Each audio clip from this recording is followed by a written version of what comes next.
This is Ryan Cantor, writer for TigerNet and Shaking the Southland. In this video, we're going to talk about Clemson basketball, the race for the program's second ACC regular season championship, and the advanced analytic rankings, in particular the net rankings, and why Clemson is so low in them. And we'll start there.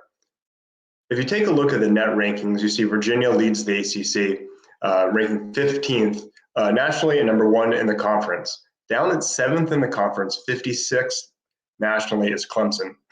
That's below Virginia Tech, who they beat twice, NC State, who they already beat, and Duke, who they also already beat.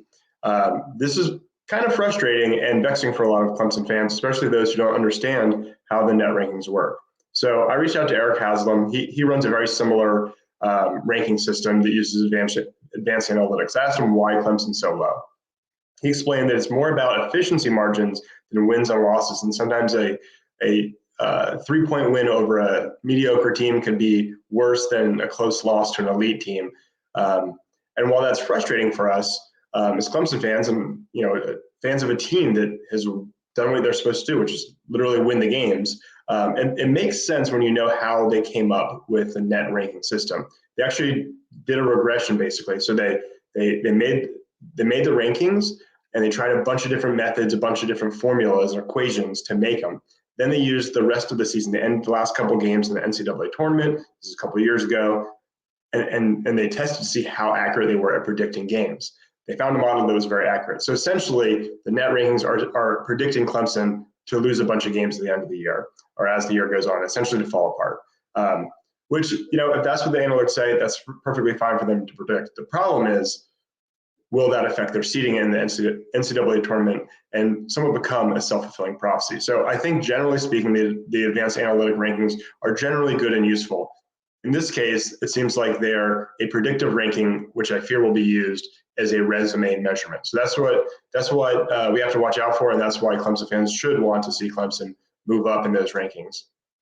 Here's a comparison of those rankings with the ACC standing. So Clemson down 56th nationally, 7th in the ACC, but then when you look at the ACC rankings, the standings over on the right, Clemson's first. The gray indicates ties or breaks in the ACC record, which is in the parentheses. So you see number 2 is Virginia.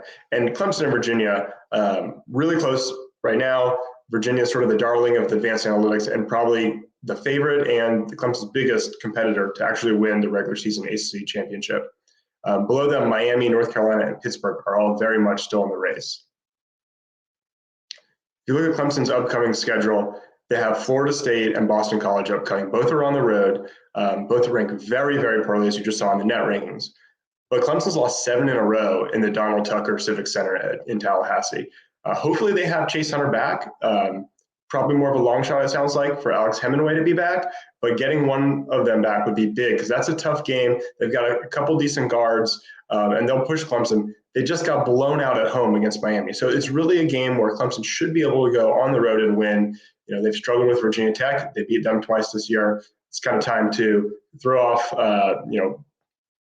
the past struggles of the program and really make a statement. So 2 road games in a row, and then really some of the biggest games before Virginia at the end of the year. Clemson will play Miami and North Carolina back-to-back. If you look at these next 4 games with Florida State, Boston College, Miami, North Carolina, if the Tigers could go 3-1 in those games, they'll really be in position to control their destiny and potentially win their second ever regular season conference title.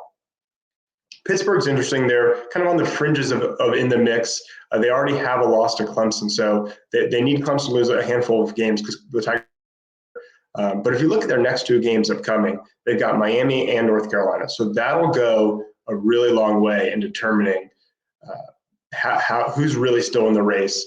Really, just next week, who's still in the race at the end of next week for an actual championship, a regular season championship.